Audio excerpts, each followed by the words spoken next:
Fala galera do Los Borrachos, estamos começando aqui o pré-jogo para São Paulo e Fortaleza pelo Campeonato Brasileiro. Estou aqui hoje junto com o Fabião, camisa pesada, para falar um pouquinho desse jogo. Fabião, eu naquela planilhinha que eu fiz de começo de campeonato, para não passar vergonha, não ficar somando 45 pontos, fazer um campeonato digno, que é o mínimo que se espera do São Paulo. Para esse jogo eu não coloquei nada de ponto, o que vier é lucro. Tem jogos que o São Paulo tem obrigação, e tem jogos que a gente sabe que é difícil, a gente até respeita o momento do adversário. E vendo aí o meio de semana, o jogo do Fortaleza, o histórico recente, a preparação deles, e nós que ainda não achamos nossa identidade de futebol há anos, né, dá para se dizer que é um jogo extremamente complicado, né, Fabião?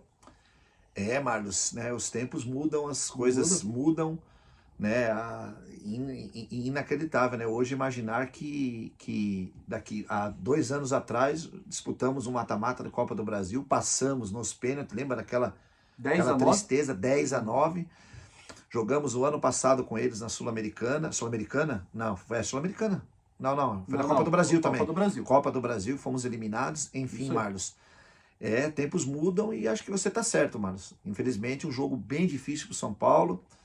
O teu já de diagnóstico, logo de cara, já é exatamente isso.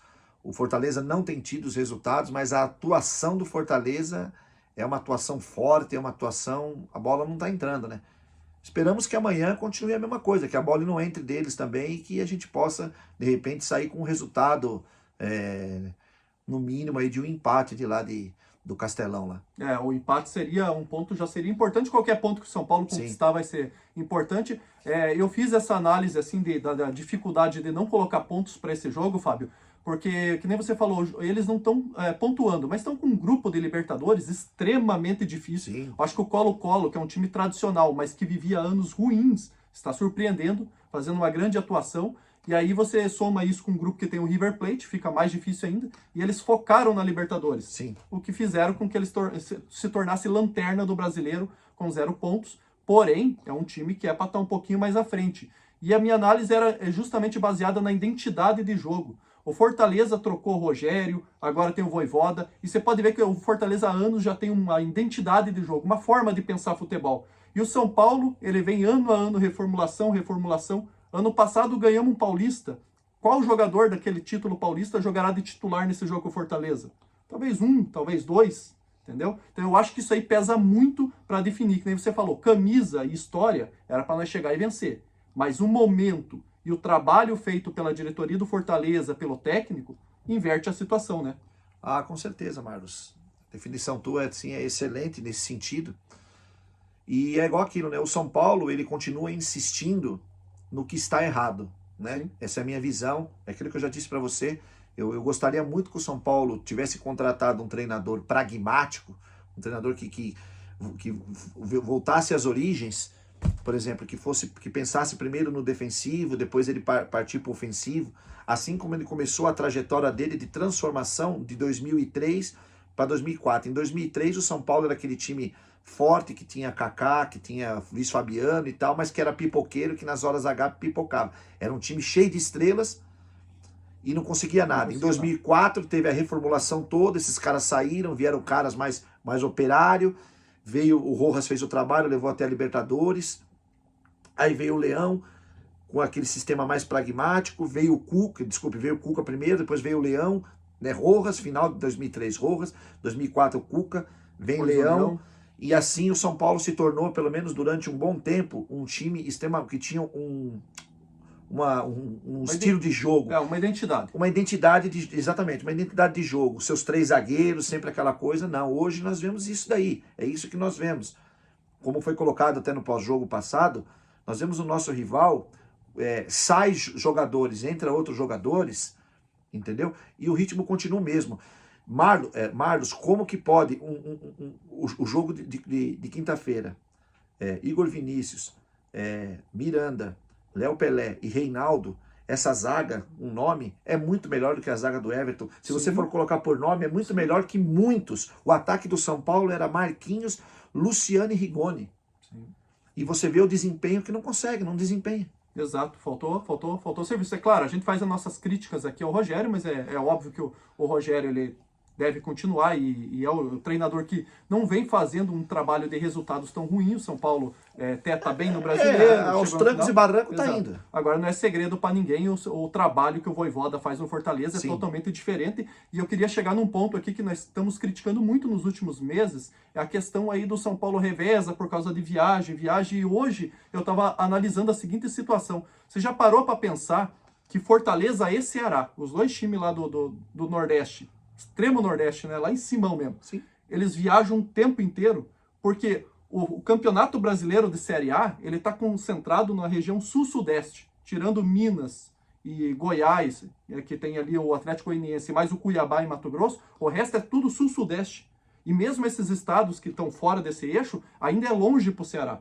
Aí você pega a Libertadores, é Buenos Aires, Montevidéu e Chile, quer dizer, Santiago. Então é longe pra caramba, eles viajam toda semana, atravessam o país, e você não vê a mesma reclamação que viagem, desgaste do elenco, a gente não tem isso noticiado, né?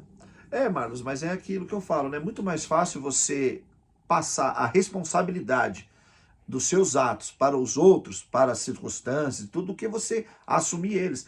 Não é só esses, Marlos, o Avaí também, que é Santa Catarina lá embaixo, o Internacional.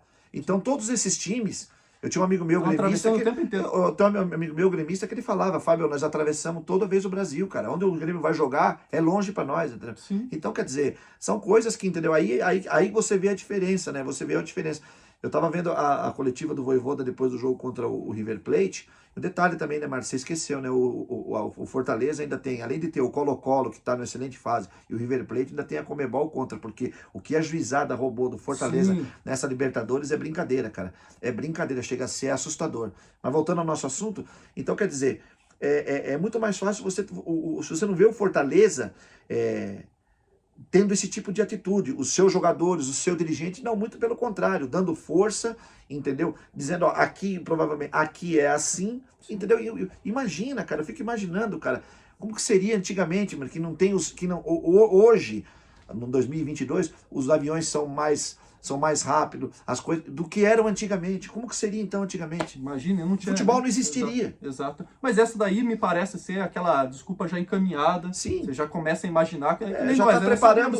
Já sabemos que é difícil, mas o cara, para evitar a cobrança, ele já vai anunciando a dificuldade. Como foi no jogo, falando que o gramado era ruim de parar em pé, mas eu acho que era só o Toró que estava ruim de parar em pé, né? Sim, era o Toró. Depois entrou o outro Juan também, que escorregava também. Então, mas enfim. Quer dizer, você tem ali 22 jogadores, mas você tem 2 escorregando e o gramado é ruim para todo mundo, né? Exatamente. Eu acho que falta ali um pouquinho de experiência na escolha do equipamento para trabalhar.